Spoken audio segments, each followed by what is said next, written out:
Hello everybody and welcome to the Royal Blue Podcast. I am Matt Jones. I am joined by Joe Thomas. And for those of you who are watching on YouTube, you see we're both dressed extremely smartly today, aren't we, Joe? That's probably, even without Chris Beasley, who's typically the most formally dressed member of the podcast. But we've had a special visitor into the office today, haven't we?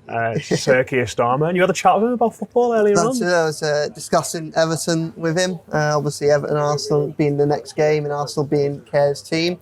So, we discussed that amongst other things. And, Everton and the wider situation also cropping up in terms of conversation as well. Did he give a view on the Pickford-Ramsdale debate, or did he leave that one aside? He wisely left that one aside because I think there's only going to be one winner in that debate for England #1. Yeah, he was never going to win that one, was he? Certainly. But we have got loads to go through. Of course, we'll talk about what's been going on over the international break with a few Everton's players as well. But this morning, Joe was trying to work hard, do a lot of stuff on the potential takeover when Keir Starmer did rock up. But I'm sure you're all aware by now.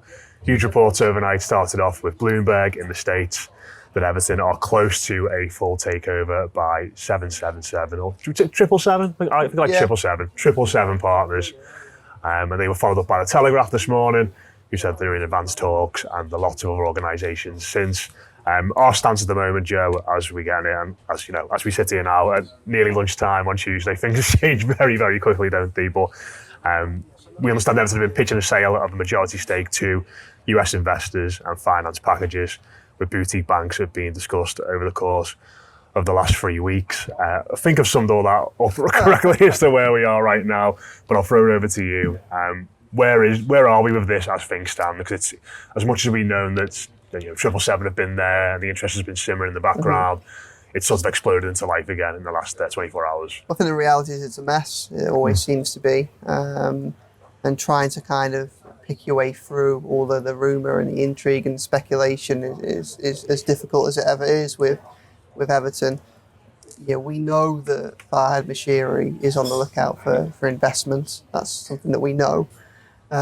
We saw the MSP deal collapse quite recently. Obviously, they're still providing a loan in relation to stadium financing, but their investment ambitions now appear to be at an end. And 777 seem to have been one of the organisations, obviously Miami-based consortium, that's looking to fill the void. The 777 have been on the scene for a long time, and it was them that were in the battle with MSP when MSP got signed the exclusivity agreement at the beginning of the summer. Obviously, that interest remains. I don't think there's any doubt about that. 777 have got a portfolio of football clubs around the world. Their involvement within them is interesting, to say the least. I think most of the investment's been made in the past 2 or 3 years, so there's no kind of long-term track record as to what those clubs have achieved under their watch, but there are a lot of concerns from among the fan groups of the different clubs that they've been involved in over who they are and how they're running the club and what their ultimate kind of intentions are, all of which are matters that kind of we're looking into, and will be given a platform to Everton supporters groups to make sure that they can have their say whilst this is going on. Hopefully get their message to Moshiri clear, and obviously we'll be covering that kind of side of things within our own reporting over the coming days and weeks. But essentially, that's it. Overnight, Bloomberg reported that a deal is close.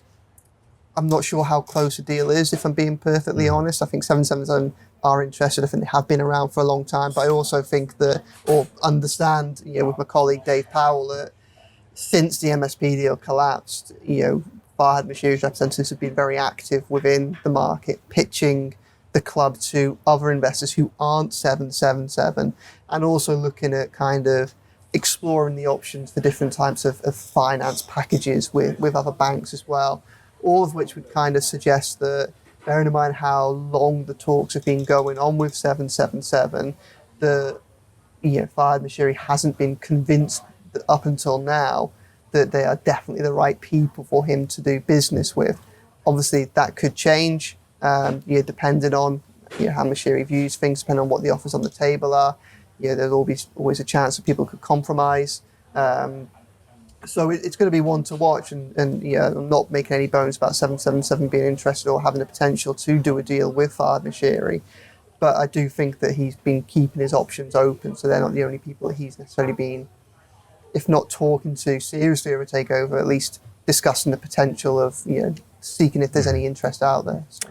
Yeah, as I said, the portfolio is huge. They're involved with Standard Liège, Red Star Belgrade, Hertha Berlin, Genoa, Vasco, Melbourne Victory. They've got shares in Sevilla as well. So the portfolio is enormous. And I think that, we were speaking earlier on today, and I think that's kind of made it difficult to assess what kind of impact and what kind of things they like to do with football clubs, isn't it? Because it's not just one particular. I suppose the one common factor of all those football clubs and with Everton as well is that financially they're not in the best positions, and it feels like this organisation comes in and tries to resolve issues from that point of view, certainly.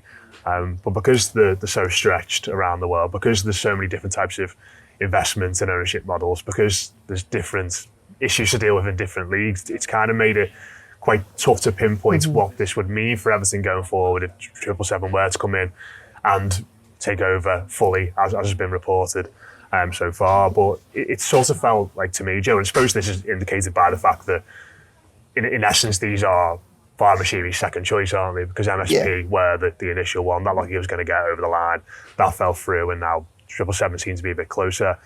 But it's always felt like this was I've sort of picked up a bit on this with fans on social media today and in the comments of our articles, that these were the backup option and maybe a concerning option for a lot of fans as well. Do you kind of understand where those concerns have come from when you look at that model? Share the concerns of a lot of fans as well. Obviously, one of the things that you just said about the different clubs in their portfolio, similarly with Everton, they all have rich heritages as well. They tend to be distressed clubs financially, at low ebbs in their, in their histories, and all have rich heritages. And on the one hand, it's difficult to judge whether all of those clubs, and I think we'd put Everton amongst them, have huge potential that they're not fulfilling at the minute. And you look at it and you wonder, is this a group that are coming in and thinking we can seriously realise this potential, or are they looking for easy wins? Are they going, we can pick these up at a cheap price and keep our fingers crossed that with minimal investment things just turn around and all of a sudden we're counting profits? As I say, it's difficult to go too much into what they've done so far. That's one of the things I'm trying to do at the minute, speak to journalists and fan groups at those different clubs that they have got a track record at. But because, as I say, they're still relatively new, it's hard to give a definitive thing for this has happened at every club. Certainly say that not every club has made an improvement since they've gone in. I would also certainly say that the fans of the clubs with which they have been involved in, whether you look at Standard Liège or whether you look at someone like Hertha Berlin, even with Sevilla, I don't think any of those fans, or I think many sections of the fan bases within which their portfolio lies, haven't been enamoured with the way in which they've looked after the club. So that's clearly a concern for all of us who want the best interests of Everton going forward. At the situation, obviously we know Fire Machinery's pumped a lot of money in, but we've all seen the decline that the club has undergone in that period. We've seen someone with a lot of money come in and take the club backwards.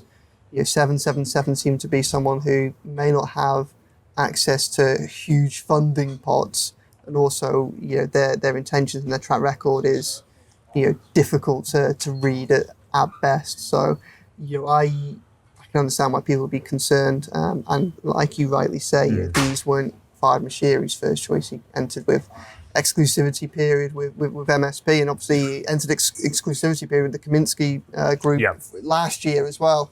So Farhad is clearly exploring different options, and probably one of the more pertinent elements to come out from all this, and I say this is something that we understand from our own kind of research, is that there is potential for him to consider no longer being the majority shareholder within it, depending if the right package can be put together.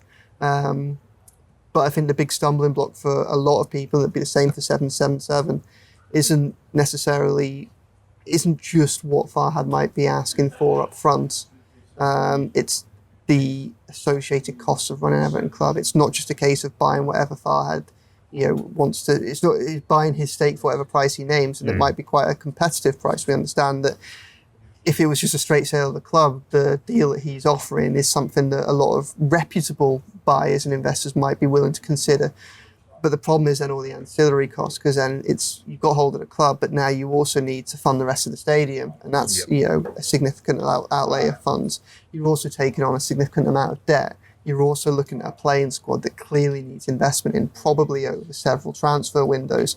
So all of a sudden you have what on paper, at face value, might look like a decent deal and a relatively, compelling and competitive price for a club with the potential and the heritage and the fan base that Everton's got. Then once you add all those other things, it turns from something that might attract reputable buyers to something that, rules out a lot of people that you would see as sensible movers within these markets.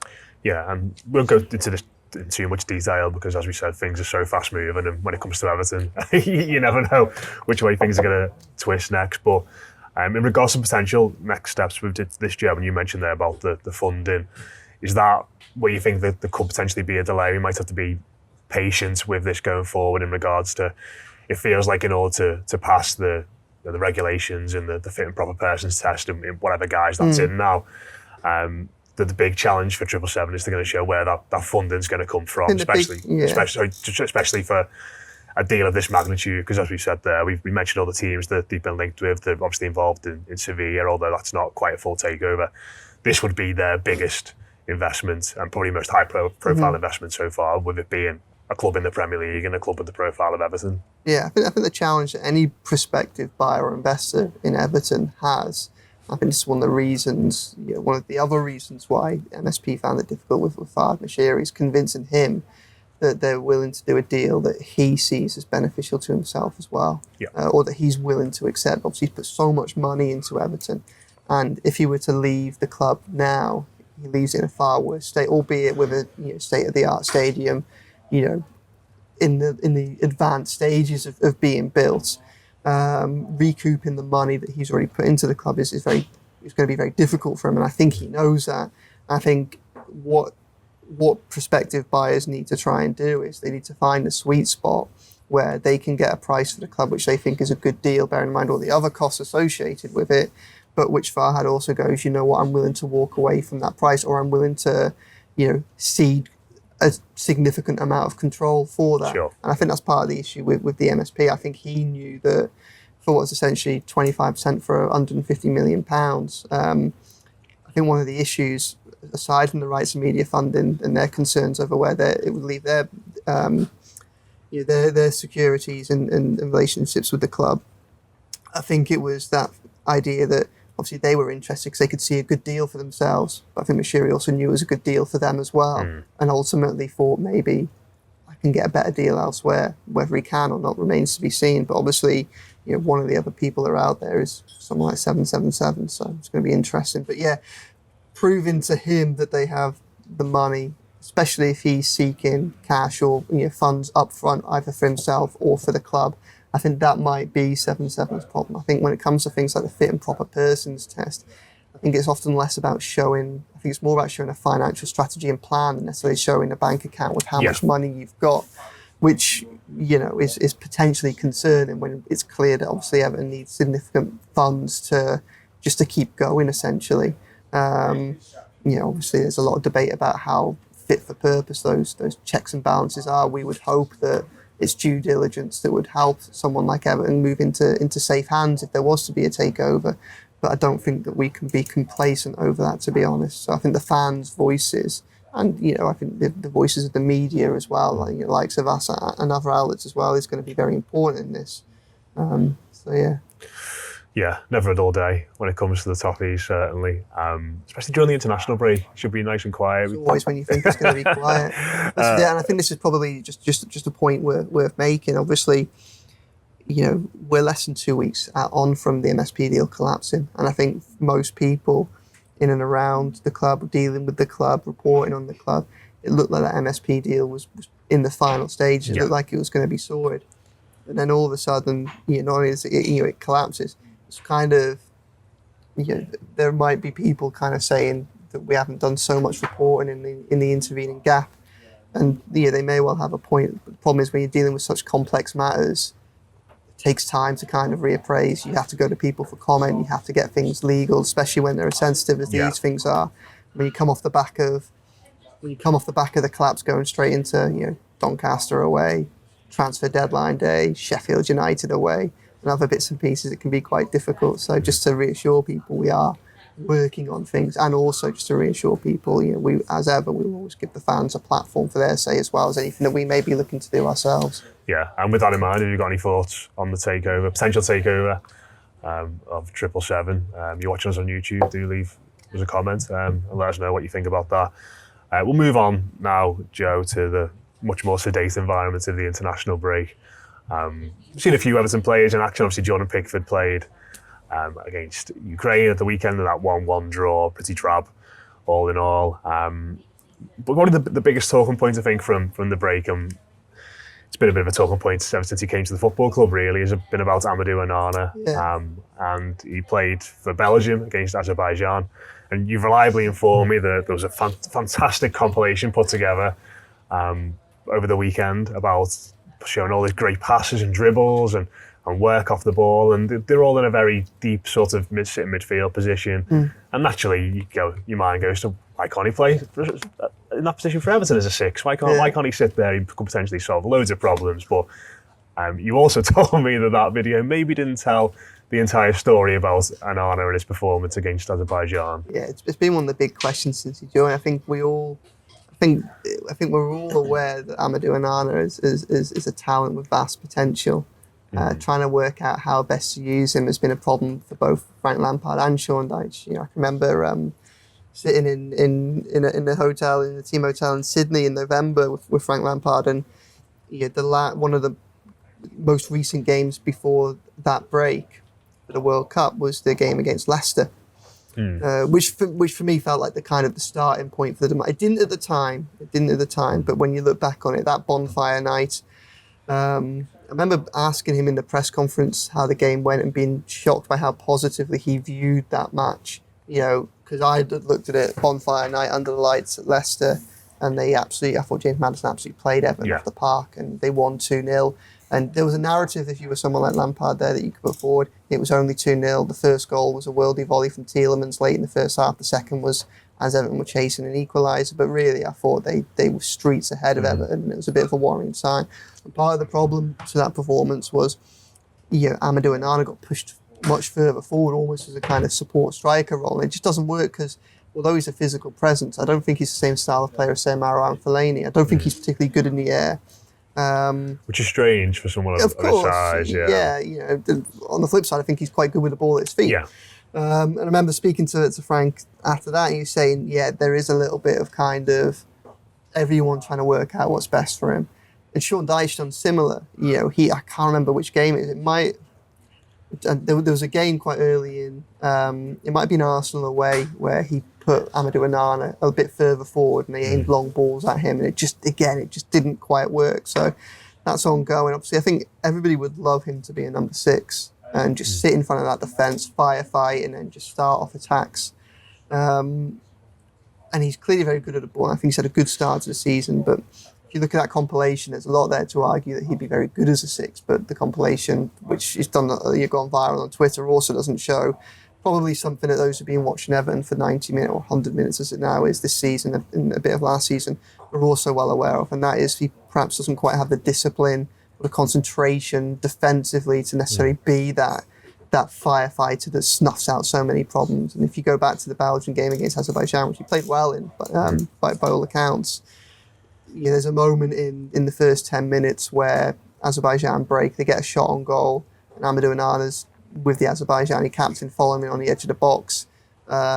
He's clearly Onana's man, but between the shot taking place and the keeper Courtois saving it, Onana lets his man go, and all of a sudden the Azerbaijan captain's 12 yards out on the rebound, goal gaping, and it's Onana's man's loss. He didn't take advantage. Somebody else came in with a last minute block, but it's just that kind of be careful what you kind of see almost. Yes, yeah. And I think that's it. I think there's still a little bit of an intrigue around Amadou Onana and what he can do. I think he started the season really well.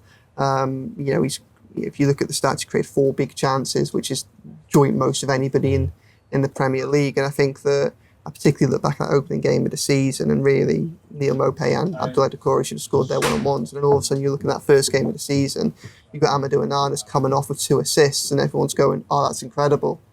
Obviously, people aren't finishing the chances. I think Alex Iwobi had this problem the same period last season. He had a decent number of assists, but he would have had so many more if he wasn't the first half of last season supplying to, the balls were going to say Demarai Gray wasn't as adept at finishing as someone like a Dominic Calvert-Lewin. So, yeah, I think he's done well to start the season. Being honest, he's one of those players I always watch, and I'm just kind of always left wanting a little bit more from. And I appreciate he's still very young. He doesn't forget how young he is. He's played under two managers in completely different styles at Everton. He's played in different positions, as we've mentioned already. But there are times in the game where I just feel like, you are good on the ball. You are physical. Go and hunt for it a bit more. And maybe that just comes from a lack of confidence. And I think maybe we forget actually, towards the end of last season, Dyche actually dropped him from midfield, didn't he? And preferred James Garner. You look at that Brighton game, it was James Garner playing in central midfield, and Onana comes on late on there. So I think the manager's got maybe some small concerns about him. I think his confidence has maybe dropped a little bit, but I do sort of feel as though he's going to be a 6 eventually. Yeah. Because I look at him and think he's good on the ball, but mainly in deeper positions when the pitch is opened up in front of him. He's not going to be a player that is going to get it on the edge of the box or driving forward and beat players. He can drive into space, can't he? But he can't take players on necessarily. If you get what I mean. But I think the best aspect of his game is actually his tackling. Yeah. His slide tackling is fantastic. Every time he goes in for one, I always wince a little bit thinking, oh no, because he's committed, isn't he? And he's aggressive. But he very, very rarely mistimes them. He typically wins the ball. And I think potentially being in one of those two holding positions in front of, the 4-2-3-1, where he can win it, he's got a bit more license to drive. And I think the problem he's maybe got at the moment, from my point of view, is that I actually look at Idrissa Gueye and while it sounds weird to say because they're very different in stature and points in the career, but I think they're actually quite similar in the way they both want to go hunting for the ball. Whereas if Everton had somebody who just sat and barely moved, like a Gareth Barry, for example, that type of player, I think that would get so much more out of Onana and Idrissa Gueye. That's it. I think he could work in a double pivot. It's just sitting in front of the defence with another player, but obviously can learn this hopefully. But I'm not sure he's quite got the instincts to just have the discipline just to be that and just to do that. I'm not sure he'd want him to either because he's very powerful when he drives forward. We saw it multiple occasions last season. I mean, the most memorable was when he took on Martin Odegaard down the touchline for Dyche's first game, and he just absolutely smoked him down the side. And I just think that you almost, to get the best out of, in a strange way, to get the best out of Onana defensively, you almost need him to be further forward so he can track back. Like I see someone like Onana as, again, it's that slide and tackle as the player's running at your centre back, and he he stretches out a telescopic leg, wins the ball, and then he's looking up, and then where can I take it? Can I drive forward with it? Can I pick out a pass? And I almost see that as his strength from a defensive position point of view, as opposed to sitting with the midfielder coming at him with the ball and trying to stop him from that way. So I think he could work in a deeper role, but I think ultimately he probably needs someone alongside him. And again, it's the same with Idrissa Gueye, isn't it? Where he's quite good at the defensive aspects of the job, and he's obviously got a very good engine on him. But again, he's not quite a 6. They're both almost, like saying before we come on, almost not 6, but they're kind of like 6.5 or something like that. They're both ball winners as opposed to like. Now I'm thinking about like when I play Football Manager now, and like what role would you give to both of them? Like one's like an anchor who sits and waits and reacts. I almost wonder if you'd be better off. I mean, obviously, it'd be interesting to see how Sean Dyche uses Abdoulaye Doucouré going forward, bearing in mind how much better his offensive options are now. Because I mean, basically, for the back end of last season, it very much became about just Doucouré and his energy and his strength and his determination, just being another figure driving up to support Demarai Gray or Ellis Sims or someone who was up top. But if you're going to try and play a more considered way, rather than having Doucouré as a support striker, if you had someone there who could be an anchor themselves, and then it would give Gueye and it would give Onana a bit more freedom on the ball, a bit more license attack. That would be helpful. But Everton don't have that in the squad, so where they go from that. Because it's difficult, because it's hard to see. It's hard to see a 2-man central midfield within what they've got. Maybe if you had Garner in there as opposed to Decore, he can have a little bit more control. He might do that job. But again, Garner's still very young and learning. I think Garner's still working out a little bit about what type of centre midfielder he is, and obviously the fact that he's doing so much of a job out on the flanks during the injury issues doesn't help him either. So yeah, and we'll preview the Arsenal game a bit more later in the week, of course, when we're back for that. But I think that's going to be really interesting, the dynamic for that midfield going into that game at the weekend, because I think the second half against Doncaster shows to me that whatever your misgivings, your opinions about Idrissa Gueye, he's got to play. He's effectively the grown-up in there, isn't he, at times? But I think the rest of it's going to be interesting, especially we've got Harrison and McNeil back, and therefore you play a winger on the right-hand side, you've got Danjuma potentially off the left-hand side, and then all of a sudden those two midfield positions and the one pushing on, which Decore's been filling, it's 4-3 then, isn't it? Because you've got to basically drop one of Garner or Onana, you'd imagine, because Decore's been so effective in that role on the dice. He scored, obviously, the opening goal against Sheffield United. I think he's probably our best player, outfield player against Wolves as well, so I think he probably stays there. All of a sudden, it's that straight decision again between Onana and James Garner, of course, unless James Garner is shifted to right back. So there are options there, but I think it's an area of the pitch, and Michael Ball said this in his column yesterday, that doesn't feel like we've got the balance quite right yet in that midfield. But now Dyche has got all the options available to him. Yeah, I mean, it's interesting because, it may be that there's less reliance on someone like Decore to play the role that he's done, because what Everton could have this season as opposed to last season is they could have wingers that are driving into the box. Alex Iwobi and Dwight McNeil aren't those. They're not turning up at the back post very often, are they? They're playing deeper roles and supplying balls in for ideally Dominic Calvert-Lewin or Beto, and Decore coming off, and that's where Decore's physicality works so well. There might not be as much of a need for that if you've got Danjuma and Harrison on the wing, who are both quite skilled when it comes to going into the opposition's box and like to go and hunt for goals. So that could be quite interesting. The other thing is as well, I think from what we've seen in Wei Sean, that he doesn't really like to play through midfield. No. Everton, it doesn't seem under Dyche Everton are going to be a possession-based football team. They're not going to knock 40 passes around the centre midfield, gently probe and wait for somebody to, come out so they can then break the lines or something like that. I think more often than not, he wants to use his possession as kind of efficiently and as effectively as it possibly can. I think he is probably happier for other teams to have more. He's probably happier for Everton's central midfield to be, sat deep, preventing another team of keeping hold of the ball from penetrating Everton's and then seeking to hunt it down, win it, and then set off a counter-attack than he is then playing any other way. So from a footballing point of view, it's almost like he doesn't need footballers in the centre midfield because he's trying to bypass them. Obviously, that's where someone like Onana does come into their strengths, because we've seen it a few times already this season. And in fairness, saw it in that Belgium compilation, where sometimes when he does get the ball, when he does get the break of the ball, 5 yards outside his own box, he can play that 20-yard through ball to set off a winger or something like that. So I think that's going to be really interesting, because everything suggests that through the players that he's brought in, Harrison and Danjuma, that he would probably want to play with wingers this time, whereas last season it was very much Iwobi and McNeil were almost kind of flat wide midfielders, weren't they? Because he was relying on defensive work so often. The other one is whether Danjuma could play the Decore role much better. But the danger, I think, with them is it's trying to pick a two-man centre midfield from the options that Everton have got, and I'm not sure that there is a two-man centre midfield within that really works. No, I think I'd agree there. It feels like they've all got issues in the game, which means you'd be a bit exposed there. But listen, if we're chasing a game later on, we need to get players on the pitch.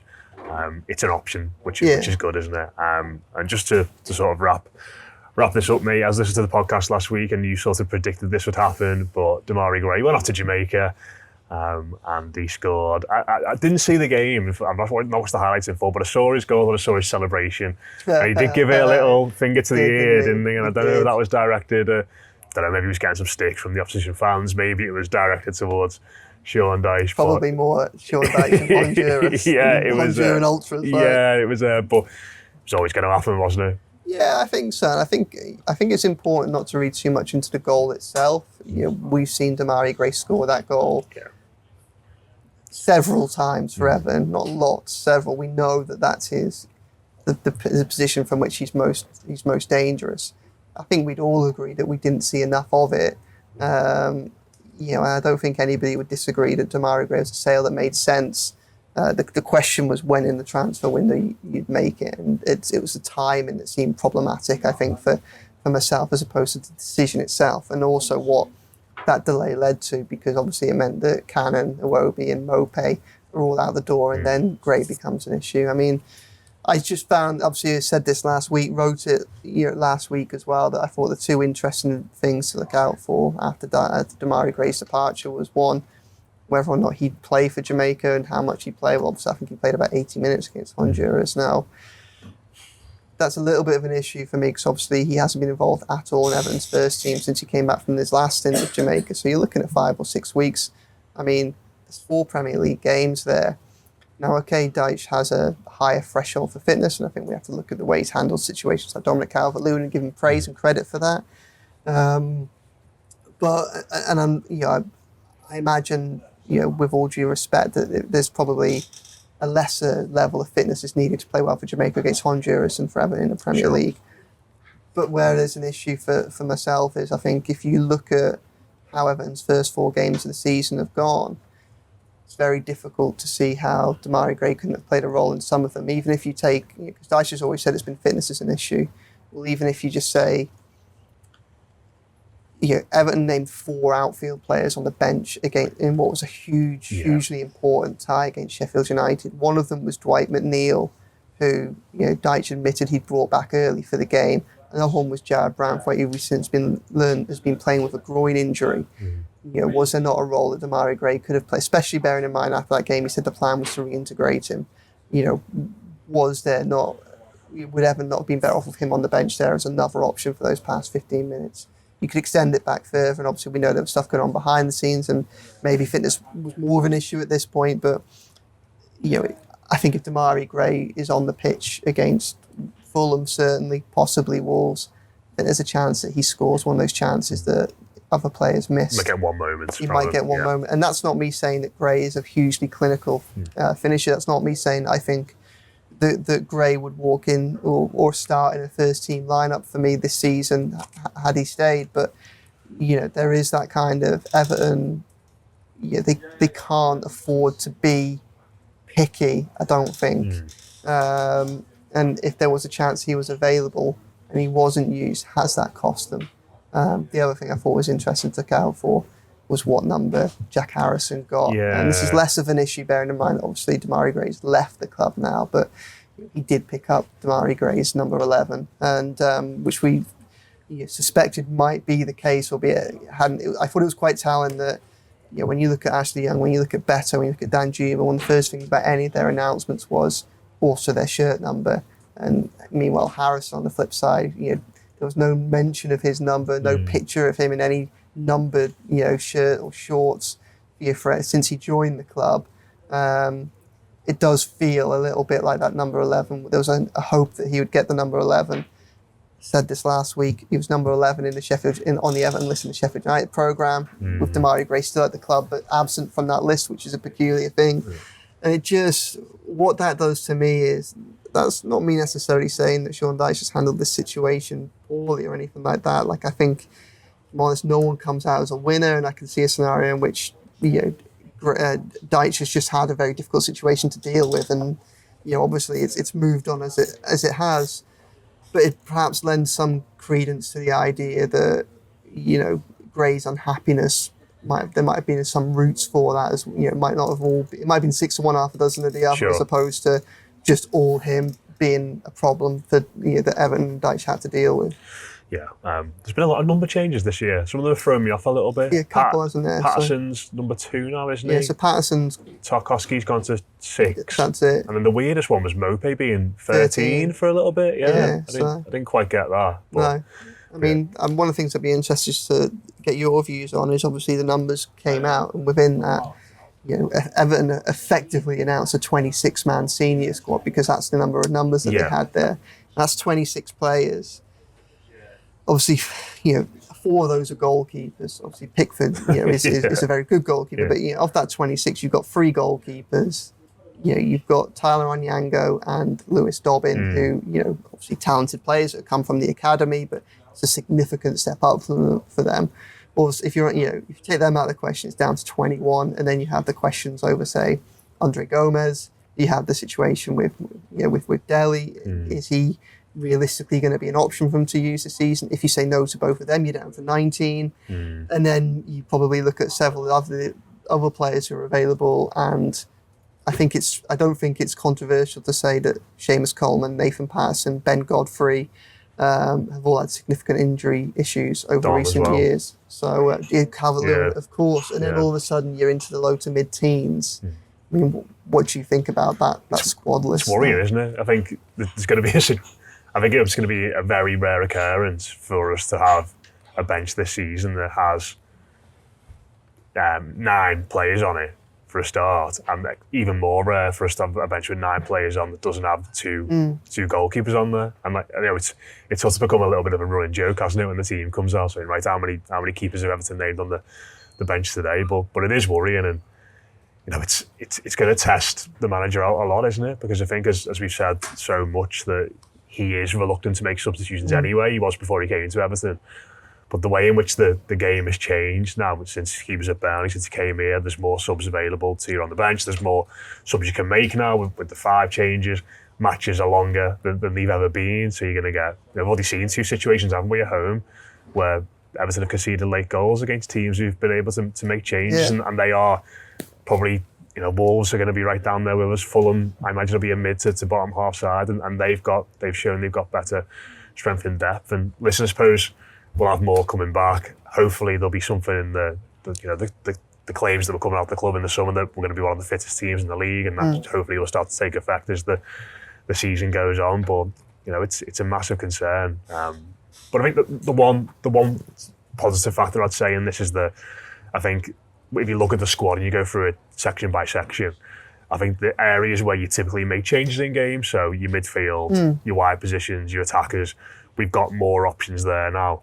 And it's more the positions like, left back and centre back and right back when Coleman's not available at the moment. You look at the bench and go, we've not got anyone there. But in games, would you typically make changes in those positions anyway? If you get what I mean? That's a really good point. So typically, you change your forward and you change your wingers and you change your attacking midfielder when you're trying to change the match. You don't change a centre back, even if they're playing terribly. I guess that's it, isn't it? Because if you can bring Decore off for James Garner, be a little bit more conservative. You can, if one of Danjuma or say McNeil's tiring, you've got Harrison who's quality from the wide wing, and if you're in a situation where you can rotate Beto and Dominic Calvert-Lewin and give 160 and 140 minutes, and that's actually quite good. I definitely think that, I've said this a few times, that I think Everton's first 11, maybe their first 12, 13 is stronger this season than it realistically was going to be compared to last year. I say realistically because I don't think Mina was ever going to be a deal.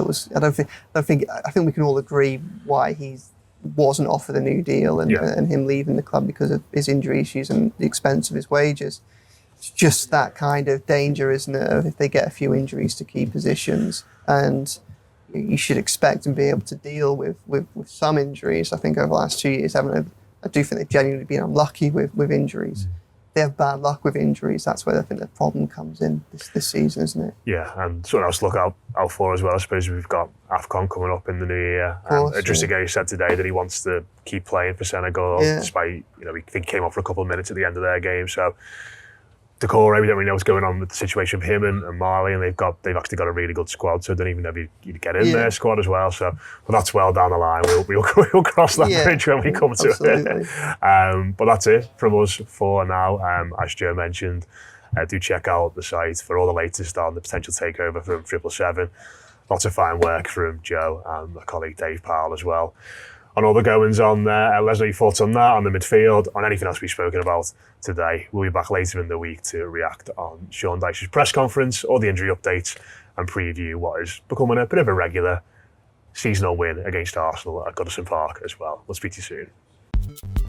To win this beautiful Hummel Everton FC 2023-24 home shirt couldn't be easier. All you have to do is make your way to the Royal Blue Everton FC YouTube channel, subscribe and leave a comment on any video saying you want to enter the competition. That's it. It's that easy. Remember, become a subscriber and leave a comment. Entries close on September 24th at 11 PM UK time, and a winner will be drawn at random on September 25th. Good luck.